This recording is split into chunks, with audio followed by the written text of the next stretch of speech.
মঙ্গলবার সিকিমে তুষার ধসের কবলে পড়ে নিহত শিলিগুড়ির ৩১ নম্বর ওয়ার্ড শক্তিগড়ের ১১ নম্বর রাস্তার বাসিন্দা ২৮ বছর বয়সী যুবক সৌরভ রায়চৌধুরী। জানা গেছে, সৌরভ বেসরকারি একটি সংস্থায় অফিসের কাজে আরও ৩ জনের সাথে সিকিম গিয়েছিলেন। সেখানে বরফ পড়ার খবর শুনতে পেয়ে দেখতে যান।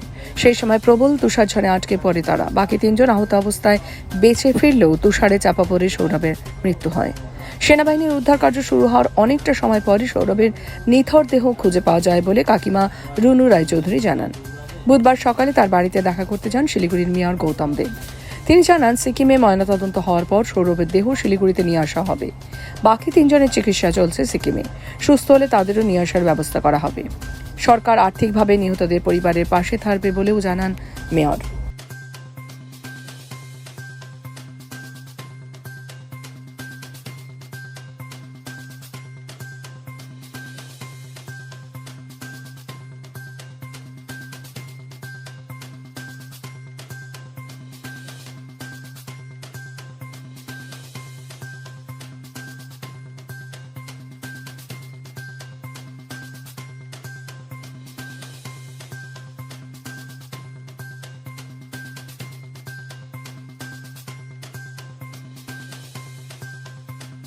একটু দেখা যাতে অ্যাক্সিডেন্ট, প্রাকৃতিক বিপর্যয় তো বলা যায় না, কিন্তু একটু প্রশান্ত করা।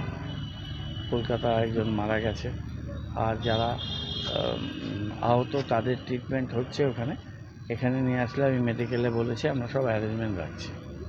বাড়ির তো আর্নিং মেম্বার এই ছিল বলছে, মানে কতটা পাশে থাকবেন আপনারা? এগুলো বলার কিছু অপেক্ষা রাখে না প্রেস মিডিয়ার কাছে। সারা জীবন এই কাজই করলাম, মমতা ব্যানার্জি এটাই শিক্ষা দিয়েছে আমাদের কাছে, এই জন্যই তো আমরা আছি। সবাই তারা দুজন সুস্থ প্রাণটা তো খুঁজে পেল, তাদের ছিল, কিন্তু ওকে কি এরকম করে নিতে হলো? একটা মাত্র ছেলে বাড়ি।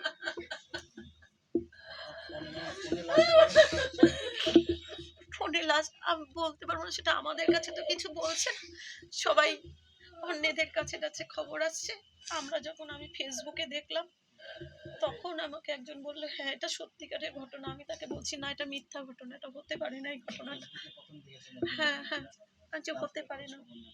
না না না না, সে তো এসআইটির থেকে খবর দিছে বাড়িতে।